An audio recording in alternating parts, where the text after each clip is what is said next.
Well, my name's Mark Creasy and I'm the Salvation Army chaplain here at the Metropolitan Remand Centre. Certainly the general perception of prison is lock them up and throw away the key. Just understand that the guys in here are just people. They're not the monsters that a lot of them are portrayed to be. Many of them, or most of them, are just missing their families, they're missing their children, and I guess that's part of the incarceration. It's just that separation from family and friends, and it really hits home for a lot of the guys, particularly at Christmas time. I am Major Vicky McMahon from Melbourne Children's Court.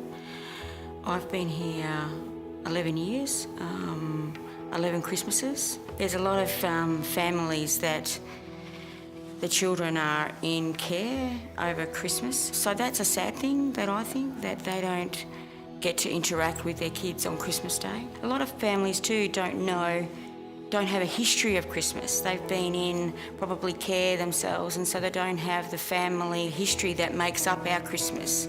You know, the family times, the celebration time, and so it becomes a lonely experience. And I guess that's the significant part of our Christmas party. We try and make that a positive experience for families. Last year it was at the Science Works, where we introduced games and fun and a whole range of positive stuff for families to do. One of the things that we do here, we've been doing the last couple of years, is we bring a small brass ensemble in and we walk around the yards and play Christmas carols. It's a bit like the old days when the Salvation Army used to get out in the streets and you get heckled from a few of the guys.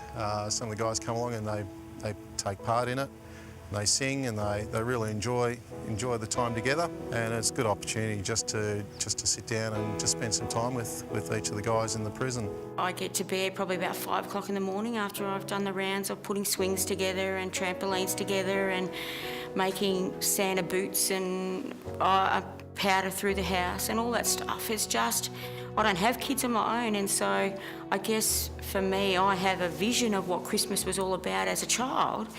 And I just want that for these kids, so that if I know a young person, a child wants, say, I don't know, last Christmas it was a DS. All she wanted was a DS, and I knew that the parent couldn't afford that. So I organised for a Rotary Club to fund that. We also have chapel services, particular Christmas-focused chapel services, and many guys come along to that who wouldn't normally go to church. Often get asked whether they're allowed to come to a Salvation Army service, and of course the answer is yes, they're all welcome. Whether they believe or not, that's not really the important part. It's just that time of just reflecting and understanding what Christmas is really all about. If I had a family in Frankston per se and said, I need this swing set put up, I'd like to be able to ring Frankston and say, have you got anybody that can do that? I don't know how to build a cubby house, but I had to go. That's, I guess, the practical stuff